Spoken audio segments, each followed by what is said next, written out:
Hello from the Country Corner Farm in Alpha, Illinois. For the past few days, I've been traveling to small towns and farm towns here in the heartland of this country. I sat down with small business owners in Guttenberg, Iowa, and ranchers and farmers in Peosta. I had lunch with veterans in Cannon Falls, Minnesota, and talked to plant workers at a seed distributor in Atkinson, Illinois. And to the girls' volleyball team in Maquoketa High School, let me just say one thing: go Cardinals. Now, I'm out here for one reason.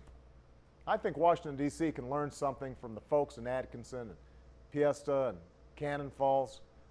I think our country would be a whole lot better off if our elected leaders showed the same kind of discipline and integrity and responsibility that most Americans demonstrate in their lives every single day. Because the fact is, we're going through a tough time right now. We're coming through a terrible recession. A lot of folks are still looking for work. A lot of people are getting by with smaller paychecks or less money in the cash register.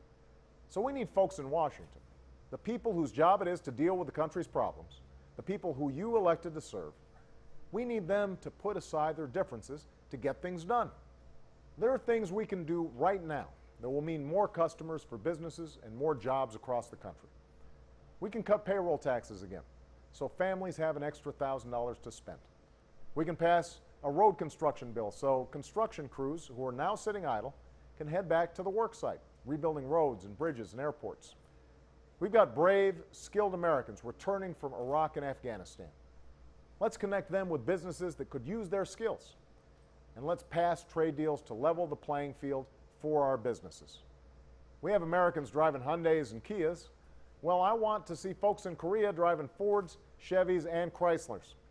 I want more products sold around the globe stamped with 3 words: Made in America. These are common sense ideas, ideas that have been supported by both Democrats and Republicans. The only thing holding them back is politics. The only thing preventing us from passing these bills is the refusal by some in Congress to put country ahead of party. That's the problem we have right now. That's what's holding this country back. That's what we have to change.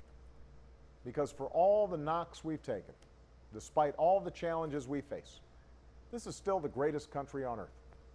We still have the best workers and farmers, entrepreneurs and businesses, students and scientists.